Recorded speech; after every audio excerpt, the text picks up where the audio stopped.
नमस्कार विद्यार्थी मित्रांनो, युनिक संवाद या युनिकच्या एका नव्या उपक्रमामध्ये तुमचं स्वागत आहे। युनिक संवादमध्ये आपण काय करणार आहोत तर युनिक संवादमध्ये स्पर्धा परीक्षा या विषयातील जे काही तज्ञ मार्गदर्शक आहेत असे काही तज्ञ मार्गदर्शक, त्याच सोबत जे काही स्पर्धा परीक्षेमध्ये उत्तुंग यश मिळवलेले विद्यार्थी आहेत असे उत्तुंग यश मिळवलेले विद्यार्थी यांच्या आजवरच्या अनुभवाचा एक उहापोह आपण याच्यामध्ये करणार आहोत। म्हणजेच स्पर्धा परीक्षेकडे पाहण्याचा एक 360 डिग्री अप्रोच याच्यामधून आपला प्राप्त होईल अशी आपली अपेक्षा आहे। आजच्या युनिक संवादच्या पहिल्या भागामध्ये आपण आमंत्रित केलेला आहे डॉक्टर प्रवीण कुमार वराडे यांना। नमस्कार प्रवीण सर। नमस्कार। डॉक्टर प्रवीण कुमार वराडे यांची ओळख करून देताना मी सुरुवातीला तुम्हाला सांगेल की 2016 या वर्षामध्ये राज्यसेवा ही जी काही परीक्षा घेतली गेली त्या परीक्षेद्वारे नायब तहसीलदार या पदावरती त्यांची निवड झालेली आहे। त्यांच्याबद्दल विशेष करून असं सांगावंसं वाटेल की 2014 सालापासून ते आज तागत ज्या कुठल्या राज्यसेवेच्या पूर्व परीक्षा त्यांनी दिलेल्या आहेत त्या सर्वच पूर्व परीक्षांमध्ये एक सलग पद्धतीने त्यांनी यश प्राप्त केलेलं आहे। त्याच्यापैकी सगळ्याच मुख्य परीक्षा या त्यांनी दिलेल्या आहेत आणि 4 मुलाखतींपर्यंत 4 इंटरव्ह्यूज त्यांनी आतापर्यंत दिलेले आहेत। त्याच्यामुळे आजच्या भागाचं वैशिष्ट्य आपलं हे आहे की पूर्व परीक्षा अगदी टप्प्यामध्ये आलेली आहे, त्यामुळे सगळ्याच विद्यार्थी मित्रांना पूर्व परीक्षेचे वेध लागलेले आहेत। या पूर्व परीक्षा तयारीमध्ये आणखी चपखलपणा कसा आणायचा, पूर्व परीक्षा तयारीमध्ये आणखी नियोजन कसं आणायचं यासारखे काही मुद्दे आहेत, त्यातले बारकावे ते आपण त्यांच्याकडून पाहून घेऊयात। म्हणजे एकूणच पूर्व परीक्षेचं डिसेक्शन ते आज आपण करणार आहोत। आपण डॉक्टर प्रवीण यांच्याकडे जाऊयात।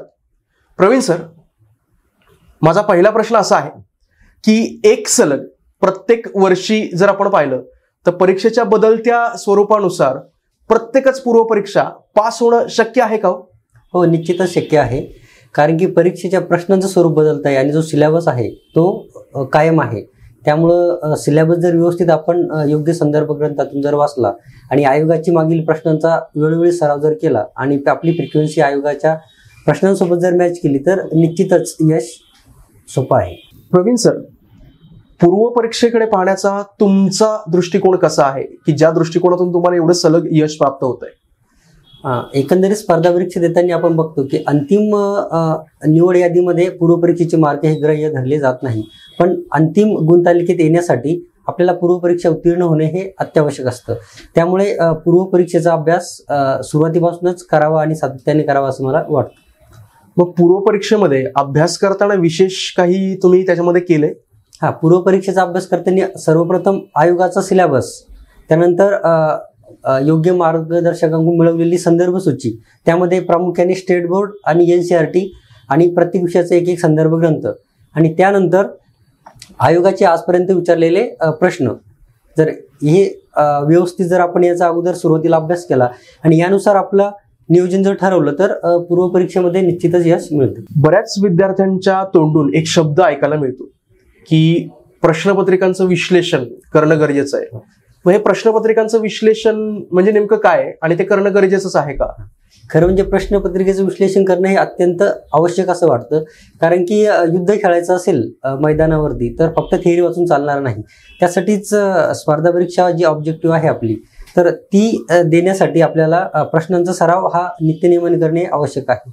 आणि विश्लेषण, जो सरांनी प्रश्न विचारला की विश्लेषण म्हणजे प्रश्नपत्रिका आणि आपण वाचलेला अभ्यासक्रम यांचा ताळमेळ घालणे।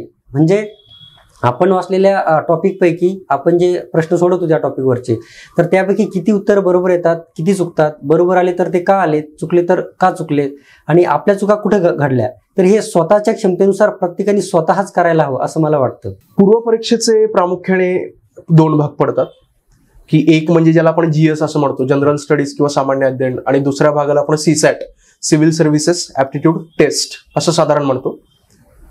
मग हे GS आणि CSAT यात महत्व नेमकं कशाला, हा विद्यार्थ्यांच्या मनातला एक सहज येऊन जाणारा प्रश्न आहे की बऱ्याच विद्यार्थ्यांचं मत आहे की फक्त CSAT वरती सुद्धा पूर्व परीक्षा पास करता येते, आणि बऱ्याच विद्यार्थ्यांना CSAT अवघड जात असल्यामुळे त्यांचं म्हणणं आहे की GS वरती पूर्व परीक्षा पास करता येणं शक्य आहे।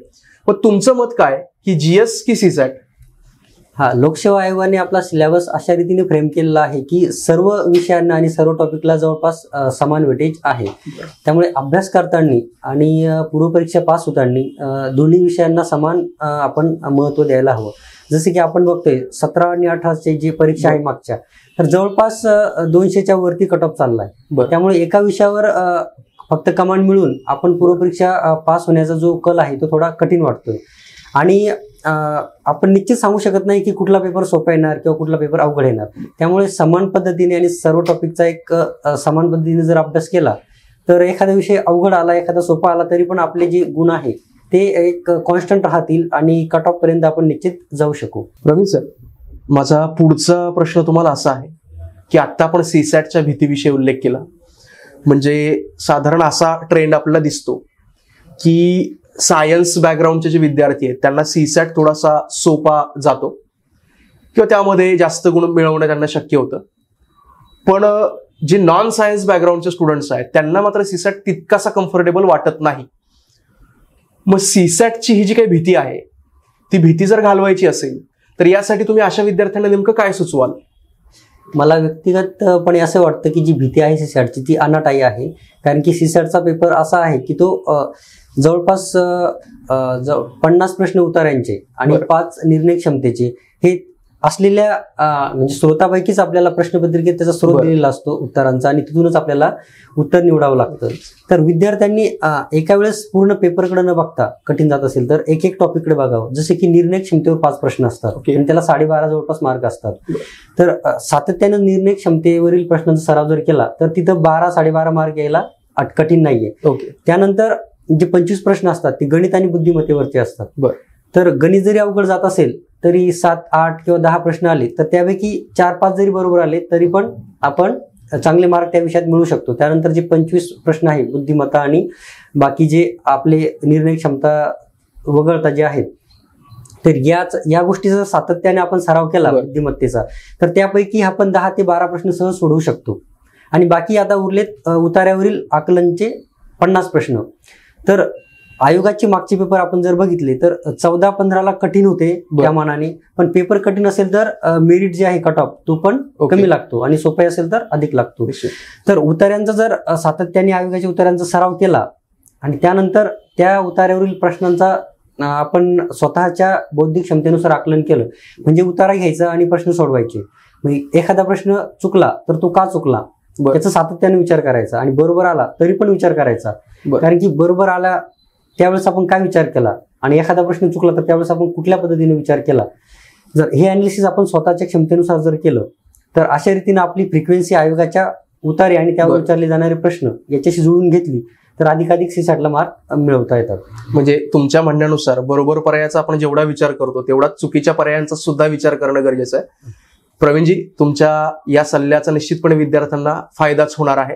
सीसॅट या विषयाची भीती त्याबद्दल तुम्ही बोललात. मला निश्चितपणे तुमचं जे काही मत आहे ते विद्यार्थ्यांपर्यंत पोहोचवायला आवडेल की नॉन सायन्स बॅकग्राऊंडच्या विद्यार्थ्यांनी डॉक्टरांचा हा जो काही सल्ला आहे तो सल्ला जर ऐकला तर निश्चितच त्यांचे जे काही गुण आहेत ते गुण वाढतील. आणि त्याचसोबत जे सायन्स बॅकग्राऊंडचे विद्यार्थी आहेत त्यांनी निश्चितच जास्तीत जास्त गुण मिळवण्यासाठी जे काही तुमचे नेहमीचे प्रयत्न आहेत ते करतच राहावेत. प्रवीण सर, मला तुम्हाला पुढचा प्रश्न असा विचारावा वाटतो की सीसॅट बद्दल आपण बोललो, मग आता जीएसचं काय की जीएसची तयारी कशी करावी? त्यामध्ये तर 7 उपघटक आहेत व प्रत्येक घटकानुसार आपण बोलूयातच, पण एकत्रित जीएसची तयारी कशी करावी? तुमचं मत काय? एकत्रित जीएसची तयारी करताना जे नवीन सिलेबसनुसार जे 12 किंवा 13 नंतर आजपर्यंत जे प्रश्नपत्रिका राज्यसेवेच्या झाल्या त्यावर विषयारूप जर वेटेज आपण बघितलं म्हणजे कुठल्या विषयाला किती मार्क्स येतात तर आपल्याला एक लक्षात येतं की राज्यघटना, विज्ञान, चालू घडामोडी आणि पर्यावरण याच्यावर सातत्यपूर्ण प्रश्न येतात आणि त्यांचा जो येण्याचा दर आहे तो इतरांच्या तुलनेत टक्केवारी अधिक आहे.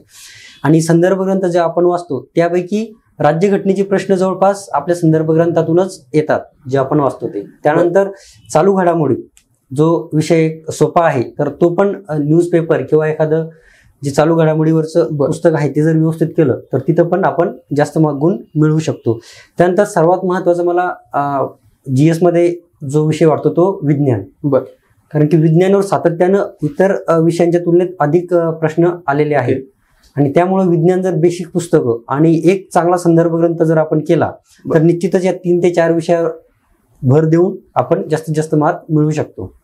म्हणजे तुमच्या मते जास्तीत जास्त मार्क मिळवून देणारे जीएस मधले विषय कुठले ते पुन्हा एकदा तुम्ही आमच्या विद्यार्थी मित्रांसाठी हायलाइट करावं. एक राज्यघटना, तर सामान्य विज्ञान, चालू घडामोडी, आणि एक सोपा विषय पर्यावरण. आहे आणि त्यासोबत इतिहास, भूगोल आणि अर्थशास्त्र हे पण कोणाचे स्ट्रॉंग पॉईंट असू शकतात, त्यामुळे ते विषयी पण चांगले मार्क देतात. पण मागील प्रश्नपत्रिकांचं अनालिसिस केलं असं दिसतं की राज्यघटना विज्ञान आणि चालू घडामोडी ह्या जास्त मार्क देऊन जातात. मग तुमच्या मते विद्यार्थ्यांनी कुठल्या विषयांना प्रायोरिटी बेसिसवर ठेवून त्यांचा अभ्यास करावा, म्हणजे कुठल्या विषयांचा जास्तीत जास्त अभ्यास करावा आणि कुठल्या विषयांचा थोडासा नंतर अभ्यास केला, नंतरच्या टप्प्यात अभ्यास केला तरी चालेल असं तुम्हाला वाटतं? सुरुवातीला मला वाटतं सर्व विषयांचा सारखाच अभ्यास करावा आणि मूलभूत संकल्पना या सगळ्या विषयांच्या समान पद्धतीने समजून घ्याव्या. त्यानंतर प्रत्येक विद्यार्थ्याला काही विषय आधी सोपे वाटतात, काही विद्यार्थ्यांना अवघड वाटतात. जर जे सोपे विषय आहेत त्यांना जास्तीत जास्त गुण घेण्याचा त्यामध्ये प्रयत्न करायचा. म्हणजे आउट ऑफ गुण जरी घेतले तर चांगलेच आहे सोप्या विषयामध्ये. आणि जे कठीण वाटणारे विषय आहे त्यांच्यामध्ये एक मिनिमम म्हणजे 10 पैकी 4, 5, 6 तरी प्रश्न बरोबर आले पाहिजे. पण जे सोपे आहेत त्यांना आपण जास्त कव्हर करू शकतो. म्हणजे ज्या विषयांमध्ये आपल्याला जास्तीत जास्त गुण संपादित करता येतील ते विषय आपण सुरुवातीला घेऊ, नंतर बाकीच्या विषयांमध्ये ऍव्हरेज गुण कसे मिळतील याची काळजी घ्यावी. तर हा सल्ला सुद्धा विद्यार्थ्यांना निश्चितपणे फायदेशीर ठरेल. डॉक्टर, मला आणखी एक विचारावंसं वाटतं की विद्यार्थ्यांच्या मनात आणखी 2 शब्द असतात, एक म्हणजे रिव्हिजन आणि दुसरी म्हणजे टेस्ट सिरीज किंवा प्रश्न सोडवण्याचा सराव, प्रॅक्टिस. मग रिव्हिजनचं नेमकं काय महत्व आहे आणि प्रश्न सोडवण्याचा सराव नक्की महत्वाचा आहे का? तर मी एका वाक्यात रिव्हिजन बद्दल सांगेल की वर्षभर केलेला अभ्यास रिव्हिजन शिवाय रिझल्ट देऊ शकत नाही. बरं. कारण की आपण रिव्हिजन न देता जर प्रश्नपत्रिका किंवा परीक्षेला सामोरं गेलो तर एका मर्यादेपर्यंत आपल्याला मार्क मिळू शकतात. पण कट ऑफ साठी जे वरील 10 ते 20 मार्क किंवा 10 ते 20 प्रश्न जे आवश्यक असतात ते कुठेतरी रिव्हिजन दिल्याने आपल्याला सोपे जातात आणि कमी वेळेमध्ये सोडवल्या जातात. आणि एकंदरीत सिलेबस बघता तर खूप सारे फॅक्ट्स असे आहेत की रिव्हिजन शिवाय आपल्याला आठवत नाही. त्यामुळं रिव्हिजन हे अत्यावश्यक आहे आणि रिव्हिजनला विशिष्ट वेळ काढून ठेवायलाच हवा असं मला व्यक्तिगत वाटतं. आणि प्रश्न सोडवण्याच्या सरावाबद्दल तुमचं काय मत आहे? दुसरा जो प्रश्न विचारला तर यापूर्वी सांगितल्याप्रमाणे आपल्याला जर लढाई खेळायची असेल तर फक्त थेअरी वाचून चालत नाही. तर प्रश्न सोडवताना आपण स्वतः जर अनालिसिस केलं तर आपण जो विषय वाचतो आणि जो टॉपिक वाचतो त्यावरचे प्रश्न जर आपण अचानक सोडवले सराव न करता तर निश्चितच टॉपिक संकल्पना क्लिअर असतात पण काही प्रश्न चुकतात. आपण चुकीचा विचार केल्यामुळे म्हणा किंवा काहीतरी चुकीचा विचार केल्यामुळं. तर प्रश्नांचा सराव केल्याने काय होतं की आपण केलेला अभ्यास योग्य पद्धतीने करत आहोत का, संकल्पना आपल्याला कळत आहे का आणि त्याच्या कॉन्ट्रास्ट म्हणजे मायक्रो डिफरन्स, 2 संकल्पनेमध्ये काही मायक्रो डिफरन्स असतात तर प्रश्न शक्यतो अशा मायक्रो डिफरन्स असलेल्या संकल्पनेवर येतात. त्याच्या पुढचा एक प्रश्न मला तुम्हाला विचारायचा आहे. हा प्रश्न म्हणजे विद्यार्थ्यांच्या अगदी जिव्हाळ्याचा आणि अगदी जवळचा असा प्रश्न आपल्याला वाटतो. या पूर्व परीक्षेमध्ये निगेटिव्ह मार्किंग सिस्टीम आहे, त्याच्यामुळे परीक्षेमध्ये अभ्यास केल्यानंतर सुद्धा परीक्षेचा पेपर सोडवताना अटेम्प्ट किती करावा, किती प्रश्न सोडवावे हा फारच प्रत्येक विद्यार्थ्याच्या मनातला प्रश्न असतो. तुम्हाला काय वाटतं की अटेम्प्ट किती करावा, किती प्रश्न सोडवावेत? एक मूलभूत सूत्र जर प्रत्येकांना लक्षात घेतलं की एकूण 400 मार्काची पूर्व परीक्षा आहे, 200 मार्काचा पेपर 1 आणि 200 मार्काचा पेपर 2. तर आपण जेवढे प्रश्न अटेम्प्ट केले तेवढ्यापैकी आपल्याला मार्क मिळणार आहे. बरं. आपण कमी अटेम्प्ट केला तर कमी पैकी आपल्याला मार्क मिळणार आहे आणि अधिक अटेम्प्ट केला तर अधिक पैकी मार्क मिळणार आहे. मग याकडे अटेम्प्टकडे बघताना एक हा व्यक्तिगत प्रश्न आहे प्रत्येकाचा, कारण की ज्यांची अॅक्युरसी अधिक आहे त्यांनी कमी अटेम्प्ट केला तरी चालेल आणि अॅक्युरसी कमी असताना अटेम्प्ट कमी ठेवणे हे थोडं रिस्क वाटतं. बरं. जसं एक अधिक खोलात जर गेलं तर आपल्याला लक्षात येईल की 2013, 14, 15 यावर्षी कट ऑफ हा खूप कमी होता. 132, 38 किंवा 50च्या आसपास कट ऑफ होता. अशा वेळी कमी अटेम्प्ट करून चालत होतं. पेपर जर कठीण असेल तर कमी अटेम्प्ट करून चालत होतं. पण 17 आणि आता मागील 2 वर्षापासून आपण बघतो की कट ऑफ जवळपास 200 आणि 247 ते 250 पर्यंत जातोय. तर अशा वेळेस कमी अटेम्प्ट करून आपण न लढता स्पर्धेच्या बाहेर जातोय असं मला वाटतंय. त्यामुळे जास्त अटेम्प्ट करून आणि जास्त पैकी मार्क मिळवण्याचा प्रयत्न करावा. त्यामुळे माझं व्यक्तिगत जर मत विचाराल तर जवळपास आउट ऑफ अटेम्प्ट करण्याकडे माझा कल असतो व्यक्तिगत. आणि शेवटी मी आपल्या विद्यार्थी मित्रांना काही टिप्स देऊ इच्छितो की स्पर्धा परीक्षेचा अभ्यास करताना तो पूर्व परीक्षा असो किंवा मुख्य, आपल्या मनामध्ये कुठलाही पूर्वग्रह बाळगू नये आणि कुठल्याही पेपर सीसॅट किंवा मग GS बद्दल किंवा विषयाबद्दल पूर्वग्रह न बाळगता अभ्यासाची सुरुवात करायला हवी.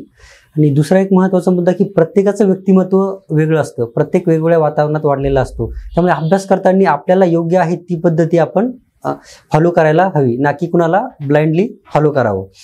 आणि अभ्यास करताना अभ्यासक्रमाचं विभाजन हे 3 टप्प्यात करावं असं मला वाटतं. सोपे वाटणारे विषय, थोडे मध्यम वाटणारे विषय आणि जास्त कठीण वाटणारे विषय. यामध्ये सोप्या विषयामध्ये जवळपास आउट ऑफ मार्क घेण्याचा प्रयत्न करावा, मध्यम विषय पण आउट ऑफ जवळ नेण्याचा प्रयत्न करावा आणि कठीण विषयाचं जास्त टेन्शन न घेता एका मर्यादेपर्यंत आपण त्यांना वाढवू शकतो. जनरली असं दिसतं की आपण फक्त कठीण विषयाचं एवढं टेन्शन घेतो की सोपे आणि मध्यम वाटणारे विषय पण दुर्लक्षित राहून जातात. सोपे आणि जास्त मार्क देणारे विषय जसे की राज्यघटना, आपल्या संदर्भ ग्रंथाबाहेर प्रश्न जात नाही, विज्ञान, पर्यावरण यामध्ये जास्त मार्क मिळवण्याचा प्रयत्न करावा किंवा मग आपल्या व्यक्तिगत अभ्यासानुसार जास्त मार्क ज्या विषयात मिळतील त्याला जास्त भर द्यावा.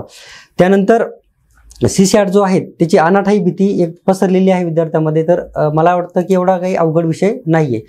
निर्णय क्षमता 12.5 मार्क, त्यानंतर बुद्धिमत्ता आणि गणिताचे जे 25 प्रश्न आहेत त्यापैकी 12 ते 15 प्रश्न सोपे जे येतील त्याचा सरावपूर्वक प्रयत्न करणे आणि उतार्यांचे जे 50 प्रश्न आहेत त्यापैकी 30 ते 35 प्रश्न जरी आलेत तरी पण एकंदरीत आपला कट ऑफ पूर्वपरीक्षेचा पूर्ण होऊ शकतो. आणि दुसरं एक महत्त्वाचं की योग्य व कमी संदर्भ ग्रंथ, त्या संदर्भ ग्रंथाचं सातत्याने रिव्हिजन आणि आयोगाने विचारलेले मागील प्रश्न यांचा सातत्याने सराव जर आपण केला आणि स्वतःवर जर विश्वास ठेवला तर निश्चितच यश मिळू शकतं. म्हणजेच विद्यार्थ्यांनी जास्तीत जास्त अभ्यास करावा जेणेकरून त्यांचा अटेम्प्ट वाढेल आणि त्यांचा अटेम्प्ट वाढला की अगदी नकळतच त्यांचे मार्क सुद्धा वाढणार आहेत असं तुमचं म्हणणं आहे. आज आपण डॉक्टर प्रवीण कुमार वराडे यांच्याशी या पूर्वपरीक्षा विशेष या भागामध्ये चर्चा केली. आजच्या एकूण चर्चेमध्ये आपलं असं आढळलं की डॉक्टरांनी एक त्रिसूत्री आपल्या समोर मांडली की रीड, रिवाइज अँड प्रॅक्टिस. म्हणजे भरपूर वाचा, त्याची पुन्हा आवृत्ती करा आणि त्यानंतर भरपूर प्रश्न सोडवण्याचा सराव करा. यश तुमची वाट पाहत आहे. डॉक्टर, आज तुम्ही आमच्याकडे आलात आणि विद्यार्थ्यांना एवढं मोलाचं मार्गदर्शन केलं त्याबद्दल द युनिक अकॅडमी तर्फे मी तुमचा आभारी आहे. धन्यवाद. Press the bell icon on the YouTube app and never miss another update from the Unique Academy. Don't forget to like, comment and subscribe to our channel. Stay tuned.